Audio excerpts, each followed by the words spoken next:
കലികാലം എന്ന് പറഞ്ഞാൽ ഇതൊക്കെ ആയിരിക്കും. രാവിലെ എഴുന്നേറ്റ് നോക്കുമ്പോൾ യുദ്ധങ്ങളുടെ വാർത്ത, ബോംബിങ്ങിന്റെ വാർത്ത, അതുപോലെ തന്നെ വ്യക്തിപരമായിട്ട് നോക്കുമ്പോൾ പരസ്പരം കൊല്ലുകയും കൊല ചെയ്യപ്പെടുകയും പിന്നെ സ്ത്രീകൾ ആക്രമിക്കപ്പെടുകയും അപമാനിക്കപ്പെടുകയും ആത്മഹത്യ ചെയ്യുകയും ഒക്കെ ചെയ്യുന്നതിൻ്റെ വാർത്തകൾ, കൂട്ട മരണത്തിൻ്റെ ഒക്കെ വാർത്തകൾ. ഇങ്ങനെ കുറേ കാലമായിട്ട് ഒരു അശാന്തിയുടെ കാലത്തിലൂടെയാണ് നമ്മളെല്ലാം കടന്നു പോകുന്നത്. ഈ നമ്മൾ എന്നെയൊക്കെ പോലെ പ്രായമുള്ള ആളുകൾ ഈ 50കളിലും 60കളിലും ഒക്കെ ജനിച്ചവർ, ആ കാലഘട്ടം ഒരു സുവർണ്ണ കാലഘട്ടമായിരുന്നു എന്ന് തന്നെ പറയാം.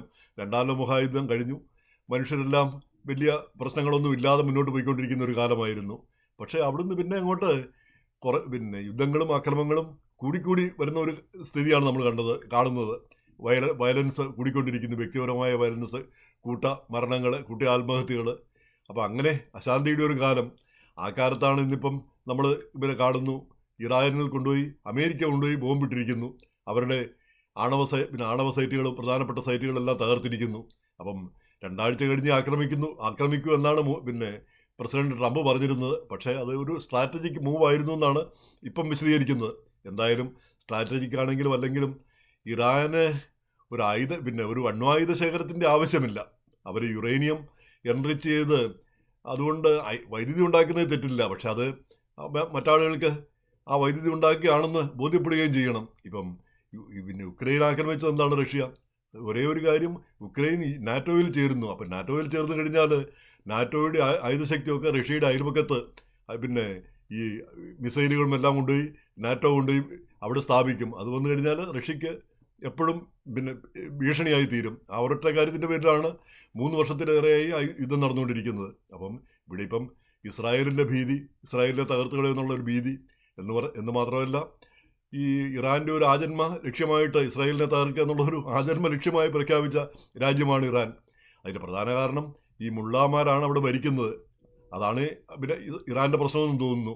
ഈ 46 വർഷമായിട്ട് ഈ മുള്ളാമാർ അവിടെ കയറി കളിക്കുന്നു. അപ്പോൾ അവർ കളം വിട്ട് പോകേണ്ട സമയമായി. ഇതിനകം തന്നെ കളം വിട്ട് പോകേണ്ടതാണ്. ഈ മതങ്ങളെ പൊതുരംഗത്ത് ഒരു കാരണവശാലും അടുപ്പിക്കരുത്. ഞാൻ പലപ്പോഴും ആലോചിക്കാറുണ്ട്, ഈ വിഷപ്പാമ്പുകൾ പോലെയാണ് ഈ മതങ്ങൾ എവിടെയൊക്കെ ശക്തിപ്പെടുവോ അവിടെയൊക്കെ മനുഷ്യൻ പിന്നെ ബുദ്ധിമുട്ടും കഷ്ടപ്പാടും അനുഭവിക്കും. അവരുടെ സ്വാതന്ത്ര്യവും അവരുടെ അവകാശങ്ങളും ഇല്ലാതാകുന്ന അവസ്ഥ വരും. പ്രത്യേകിച്ച് ആദ്യമായിട്ട് അത് തുടക്കമിടുന്നത് സ്ത്രീകളാണ് ആദ്യം അനുഭവിക്കുന്നത്. നമ്മൾ തന്നെ കേരളത്തിൽ കണ്ടു, പിന്നെ സദാചാര ഗുണ്ടകൾ, സദാചാര തെണ്ടികൾ പിന്നെ വിചാരണ നടത്തിയ ഒരു സ്ത്രീ ആത്മഹത്യ ചെയ്ത കാര്യം കേരളത്തിൽ നടക്കുന്നു. അതായത് കേരളത്തിലൊരു പാരലൽ ഗവൺമെൻറ് ഉണ്ടായിരിക്കുന്നു. അപ്പോൾ ആ മതം ശക്തിപ്പെടുമ്പോൾ ഇതൊക്കെയാണ് സംഭവിക്കുന്നത്. അപ്പോൾ ഇപ്പോൾ ഇസ്രായേലും മതത്തിൻ്റെ അടിസ്ഥാനത്തിലാണ് ഇസ്രായേലും പിന്നെ നിലനിൽക്കുന്നത്. വാസ്തവം പറഞ്ഞാൽ അത് മനുഷ്യൻ്റെ അടിസ്ഥാനത്തിൽ, ആ ഭാഗത്ത് ജീവിക്കുന്ന എല്ലാ മനുഷ്യരും ചേർന്നുള്ളൊരു രാഷ്ട്രം എന്നതാണ് ഞാനൊക്കെ ആഗ്രഹിക്കുന്നത്. അത് പക്ഷേ ഉണ്ടാവില്ലായിരിക്കും. കാരണം മുസ്ലിങ്ങളുടെ അന്ത്യവിധി ഉണ്ടാവണമെങ്കിൽ ഈ അറേബ്യൻ ഭാഗത്ത് നിന്ന് ഇസ്രായേലികൾ യഹൂദന്മാരെ മുഴുവൻ തുടച്ചു നീക്കണമെന്നാണ് പറഞ്ഞിരിക്കുന്നത്. അതുപോലെ തന്നെ ക്രിസ്ത്യാനികളുടെ അന്ത്യവിധി വരണമെങ്കിൽ ഈ പിന്നെ യഹൂദ രാഷ്ട്രം അവിടെ പുനഃസ്ഥാപിക്കപ്പെടണം. എന്ത് ചെയ്യും? ഇങ്ങനെയൊക്കെയുള്ള കോൺഫ്ലിക്റ്റ് വന്നു കഴിഞ്ഞാൽ എന്ത് ചെയ്യും? അപ്പോൾ പിന്നെ മതങ്ങളെ മാറ്റി നിർത്തുകയാണ് ഇതിലൊക്കെ ഏറ്റവും നല്ലതെന്ന് എനിക്ക് തോന്നുന്നു.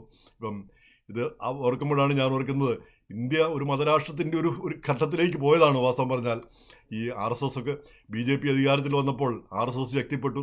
RSSൻ്റെ അജണ്ട ഒരു ഹിന്ദുരാഷ്ട്രം, അതുണ്ടാകും, എപ്പോൾ വേണേലും ഉണ്ടാകും. ഇപ്പം ഇന്ത്യ ഹിന്ദുരാഷ്ട്രമല്ലാന്ന് നമുക്ക് ആർക്കും പറയാനാവില്ല. ഇന്ത്യ ഹിന്ദുരാഷ്ട്രം തന്നെ, അതിൽ നമുക്ക് ആർക്കും ഒരു വിരോധവുമില്ല. പക്ഷേ മറ്റു മതങ്ങളെയും മറ്റു മനുഷ്യരെയും അടിച്ചമർത്തുന്ന ഒരു ഹിന്ദുരാഷ്ട്രം, അതായിരുന്നു പലരും ആഗ്രഹിച്ചിരുന്നത്. പക്ഷെ അതുണ്ടായില്ല. അതിൽ പ്രധാനപ്പെട്ട കാരണം എനിക്ക് തോന്നുന്നത് ഈ പ്രധാനമന്ത്രി നരേന്ദ്രമോദിയോടാണ് ചരിത്രം വലിയ നന്ദി പറയേണ്ടിയിരിക്കുന്നത്. കാരണം ഈ RSSനോ മതതീവ്രവാദികൾക്കോ ശക്തിപ്പെടാനായിട്ട് കഴിഞ്ഞില്ല. കാരണം അദ്ദേഹം ആ അധികാരം മുഴുവൻ അദ്ദേഹത്തിൽ കേന്ദ്രീകരിച്ചു. ഇപ്പം നെഹ്റുവിൻ്റെ കാലഘട്ടത്തിലാണ് മതേതരത്വവും ജനാധിപത്യവും ശക്തിപ്പെട്ടത്. ഇന്ത്യക്കൊരു അടിത്തറ പാകിയത്.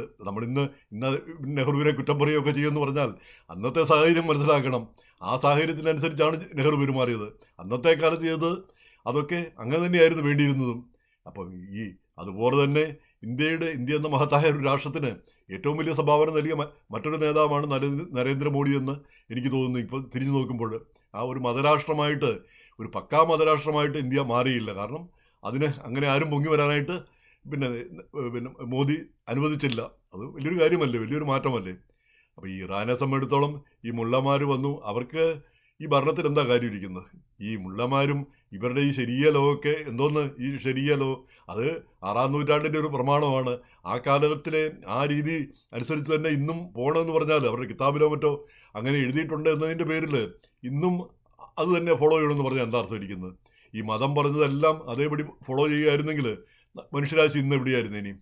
എങ്കിലിന്ന് നമ്മൾ ഭൂമി പിന്നെ ഭൂമി പരന്നതാണെന്നും മറ്റ് അതുപോലുള്ള കാര്യങ്ങൾ മാത്രം പിന്നെ വിശ്വസിച്ച് മുന്നോട്ട് പോകുമായിരുന്നു.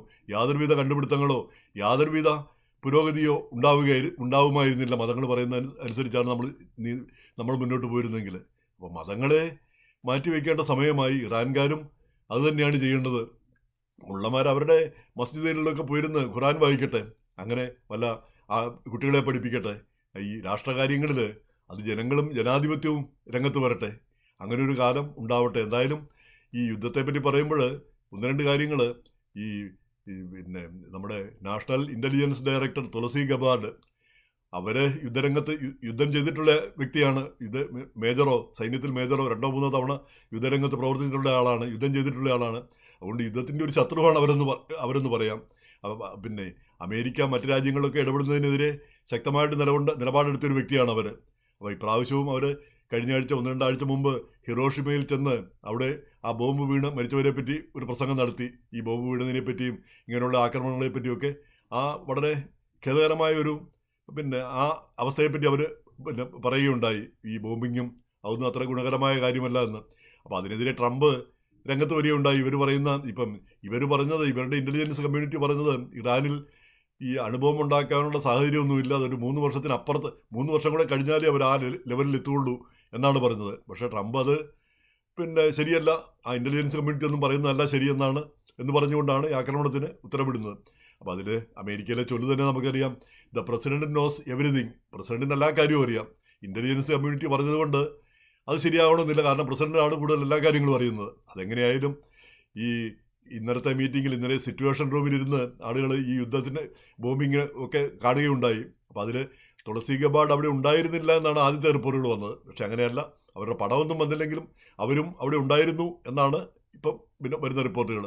അപ്പോൾ എങ്ങനെയായാലും യുദ്ധം ചെയ്തവർക്കൊന്നും യുദ്ധത്തോട് ഒരു താല്പര്യവുമില്ല. ഈ പാകിസ്ഥാൻ്റെ അയൽവക്കത്ത് കിടക്കുന്ന സ്ഥലങ്ങൾക്കൊന്നും യുദ്ധത്തെപ്പറ്റി വലിയ ഒരു ആവേശമൊന്നുമില്ല. നേരെ മറിച്ച് പിന്നെ ദൂരെ കിടക്കുന്ന സംസ്ഥാനങ്ങൾക്ക് അവർക്ക് വലിയ സന്തോഷമാണ്. കാരണം നമുക്ക് ആ യുദ്ധം കൊണ്ട് യാതൊന്നും സംഭവിക്കുന്നില്ല, നമുക്ക് യാതൊരു ദോഷങ്ങളും സംഭവിക്കുന്നില്ല. അപ്പോൾ പിന്നെ അടിക്കണം, അടി പിടി എന്ന് പറയുന്ന ആ രീതിയിലേക്ക് വരുന്നു. എന്തായാലും ഈ ലോകമൊന്ന് കലങ്ങിത്തെളിഞ്ഞ സ്ഥിതിഗതികൾ ഒന്ന് മാറി വരട്ടെ. ഈ മുള്ളമാർ അവരേതായാലും മടങ്ങിപ്പോട്ടെ, അതൊരു അത്യാവശ്യമായിട്ടുള്ളൊരു കാര്യം തന്നെ.